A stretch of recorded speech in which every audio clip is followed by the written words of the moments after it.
Hello friends, welcome to crazy investor. So अभी का जो वीडियो है उसमें हम स्टार हेल्थ आईपीओ जो आ रहा है उसका डिटेल एनालिसिस करने वाले हैं।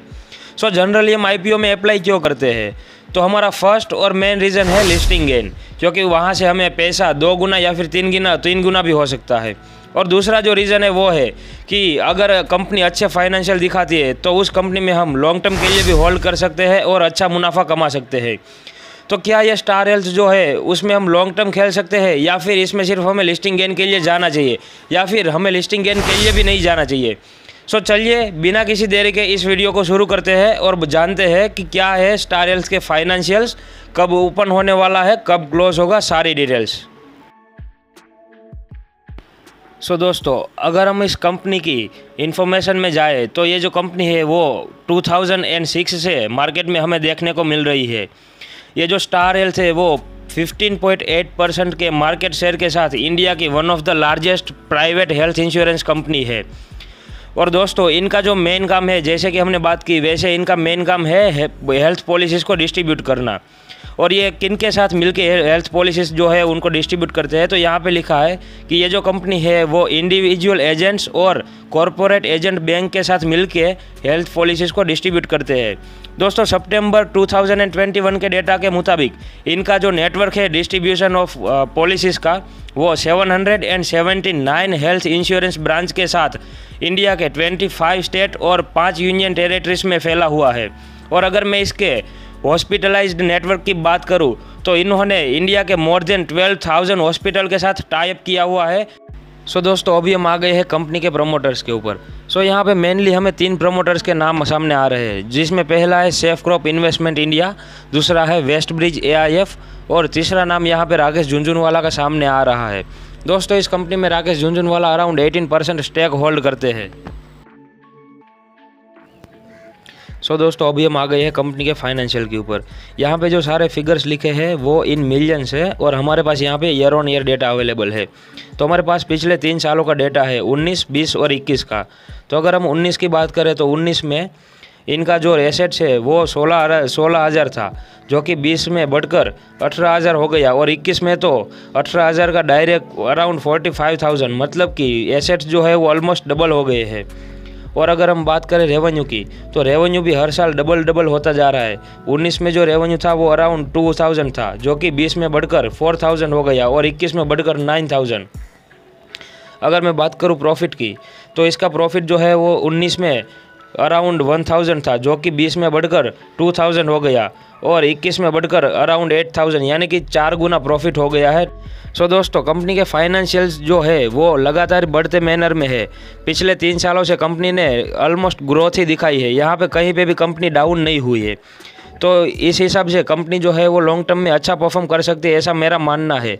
क्या हमें लिस्टिंग गेन मिलेगा या फिर नहीं मिलेगा, इसकी जानकारी हमें ग्रे मार्केट प्रीमियम देखने के बाद ही मिल सकती है। तो हम आगे ग्रे मार्केट प्रीमियम को भी कवर करने वाले हैं, सो वीडियो को पूरा देखिएगा।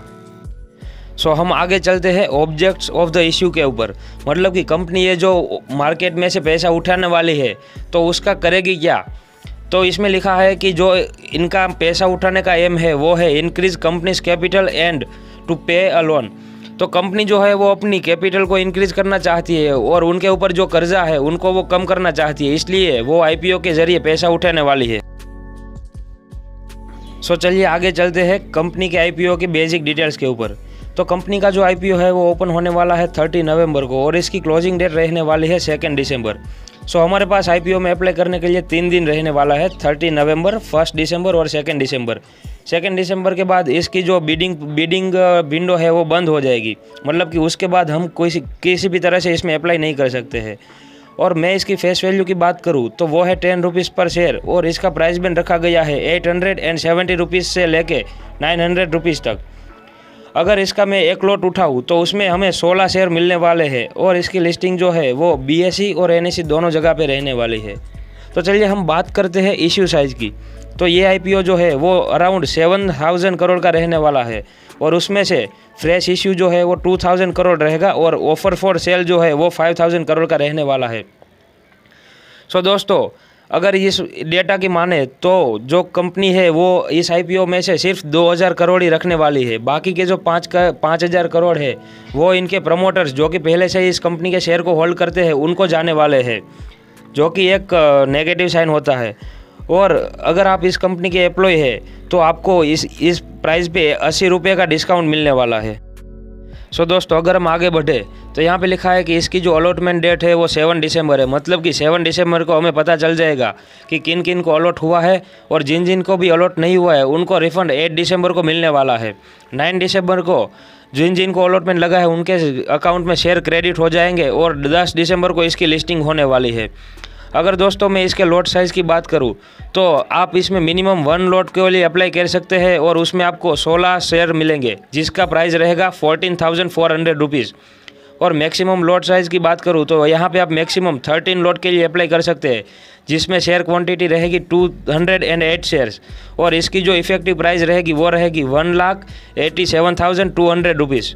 सो अगर मैं प्रमोटर होल्डिंग की बात करूं तो इश्यू के पहले प्रमोटर्स जो है वो अराउंड 66% तक होल्ड करते थे, जो कि इश्यू के बाद उनकी होल्डिंग नीचे आकर अराउंड 58% हो जाएगी। सो दोस्तों, अभी चलते हैं ग्रे मार्केट प्रीमियम की ओर, जिसका आपको बेसब्री से इंतज़ार था। पर दोस्तों, मुझे ये बताते हुए बहुत दुख हो रहा है कि इसका जो ग्रे मार्केट प्रीमियम है वो लगातार गिरते हुए मैनर में है। फर्स्ट डे पे इसका ग्रे मार्केट प्रीमियम 150 रुपये था, जो कि सेकेंड डे पे गिरकर 70 रुपीज़ और थर्ड डे पर 35 रुपीज़ रह गया। अभी का इसका जो ग्रे मार्केट प्रीमियम है वो ओनली 10 रुपीज़ ही है। इसका रीज़न मे भी कोरोना का जो न्यू वेरिएंट है उसकी वजह से मार्केट की गिरावट हुई वो हो सकता है। सो फिलहाल तो मुझे ऐसा लगता है कि इस कंपनी में लिस्टिंग गेन के लिए जाना बहुत ही रिस्की बेट साबित हो सकती है। बट हाँ, मार्केट अगर अपना रुख बदलती है तो हम इस पर कुछ सोच भी सकते हैं। बट फिलहाल तो मैं इसमें अप्लाई करने का नहीं सोच रहा हूँ, और आप भी अपनी रिसर्च खुद करके अपना डिसीजन ले सकते हैं। सो दोस्तों, हमने पूरी कोशिश की है कि आपको सारी इन्फॉर्मेशन सही तरीके से मिल जाए। अगर आपको इस वीडियो से कुछ भी हेल्प हुई हो तो प्लीज़ इस वीडियो को लाइक और कमेंट करना मत भूलिएगा। ऐसे ही वीडियोस आप हर रोज़ देखने के लिए हमारी चैनल को सब्सक्राइब कर सकते हैं। मिलते हैं अगली और बेहतर वीडियो में। Thank you for watching.